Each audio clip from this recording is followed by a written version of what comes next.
What's up and welcome back to my channel. I am the Mass Trans and you are watching me, baby. Now before we get today's video started, I just want to give a quick what's up to my peeps and a diabolical middle finger to the creeps. You know who you are. Alright, so it's about 8 a.m. here. I am tired. This daylight savings time is still kicking my behind, y'all. But I'm up. I am awake. Oh, but barely. So I wanted to come and talk one more time. One more. About this whole Will Smith Oscar smack. Because I'm telling y'all, you know, like, I'm a critical thinker. And because I'm a critical thinker, it just keeps replaying, like, on a continuous loop in my mind, right?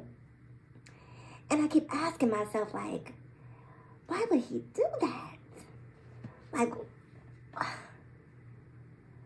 what would make a person of that caliber, even at their angriest, go that far left? You know what I'm saying? What would make them go that far to the left? Like, that would, I don't care what anybody says, that was extreme. That was extreme. And what's interesting to me is some people out there don't even believe that this is real. Some people out there believe that this whole Oscar thing was a setup. And to those people, I keep asking, like, what would be the reward?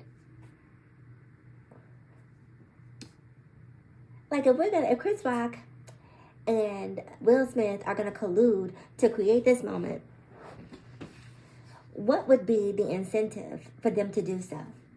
Especially on Will Smith's end, right? Because he's the one who comes out on with the short end of the stick, you know, in the sense that his image is tarnished as a result of this quote-unquote shtick that the two of them decided to do.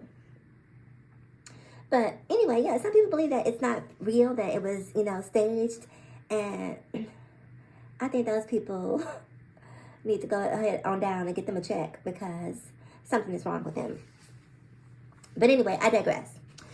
What I really wanted to talk about was what led up to this moment. And when I was sitting back thinking about the moment in its entirety, I'm like, they must have came into, they went into this event with their defenses. They went in there on guard, right? They went in there ready for something to pop off.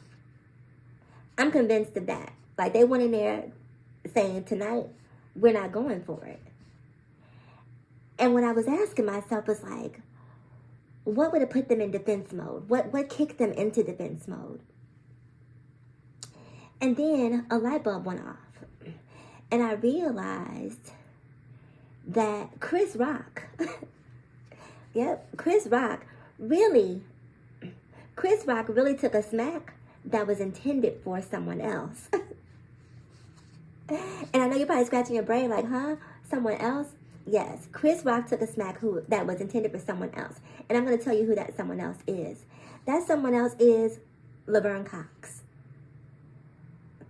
Chris Rock took the smack and the energy and the heat and the vitriol that was intended for Laverne. Now, I know you're probably saying, what? Well, let me explain. So Laverne Cox was hired, I believe, to be a red carpet correspondent for E! Which she did. And this happened about maybe 2 or 3 weeks ago at the Golden Globes. I can't remember how long ago it was. But a few weeks back, she was hosting the red carpet at the Golden Globes. And Will and Jada approached Laverne, you know, very graciously and ready to have, you know, an exchange with her on the red carpet. And just let them have it. So they go through their whole interview. And as the interview is concluding, she tells Jada, girl, basically no more entanglements or something to that degree. And, you know, they walked away from it. But I'm convinced that that moment was a catalyst for Will and Jada to go home, because it didn't just end in that moment. That moment actually caught fire. It was all over social media. People were actually criticizing Laverne, saying it was in poor taste, and that Laverne, was basically disrespecting Black Hollywood royalty, what have you. And a lot of what people were saying, I agree with. I believe that what Laverne said was just like, come on, girl, read the room. Read the goddamn room. Like, it wasn't the time and place for Laverne to say that. So my thought process is that after that moment happened and all of the scrutiny happened, and Will and Jada are essentially, because up until that point, the entanglement thing had pretty much disappeared, in my opinion. It just didn't have the same stank on it that it had, a year or two ago. So Laverne rehashing that at a moment where it was just completely inappropriate was just in poor taste. And I think because of that, it really put Will and Jada in defense mode. Stay with me, people. Stay with me. And I feel like after that happened, and again, after all of the backlash happened, like, keep in mind that these are real people. Will and Jada are real people. They are real Black people. It's not like that moment just happened on the red carpet and then they just walk away into Smithville where, nothing exists and these problems don't exist and they don't have any conversation and they sit around, and eat grapes and drink champagne and live the high life. I'm sure they probably do those things. But while they're doing those things, they are having conversations.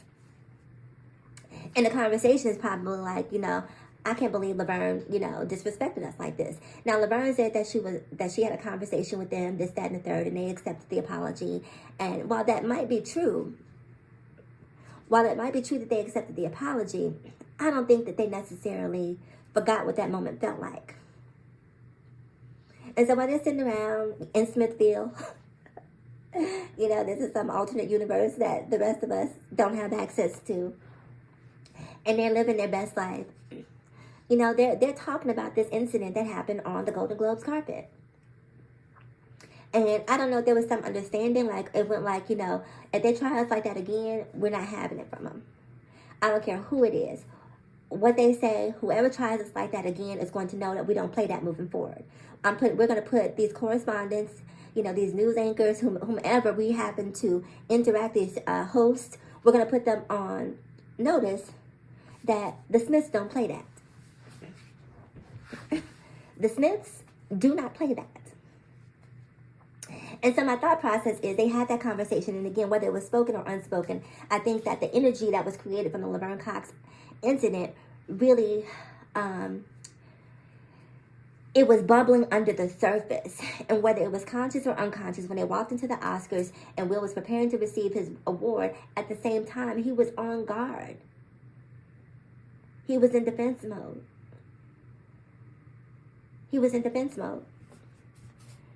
And Chris Rock was, the offense. And we saw what happened to that. But my point being is that I just really feel like Will and Jada are just really tired of people.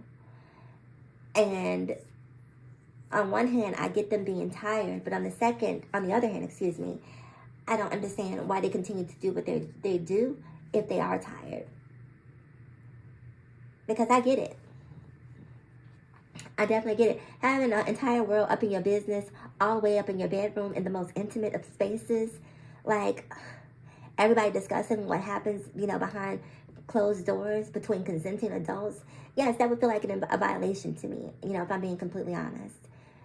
That would definitely feel like a violation. Like, you don't want nobody knowing, your flips and tricks.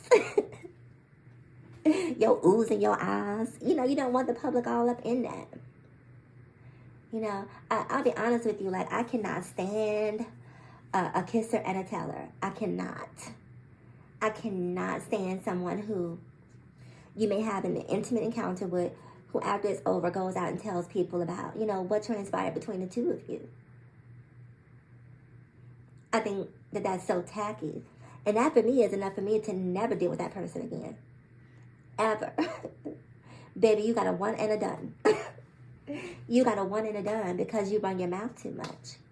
And me being a very private person, I can understand how Will and Jada feel like, we're just tired of people being up in our business. But to some degree, they open the door and let people into their business.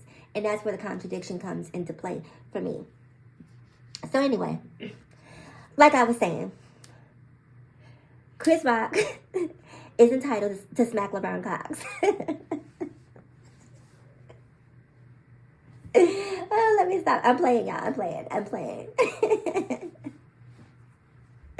Chris Rock needs to call Laverne and say, girl, I got a message for you. Want to hear it?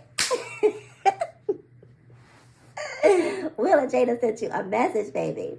Oh, my goodness. Okay, let me stop. I'm not saying that. No, Chris Rock does not have a right. You better not touch my sister.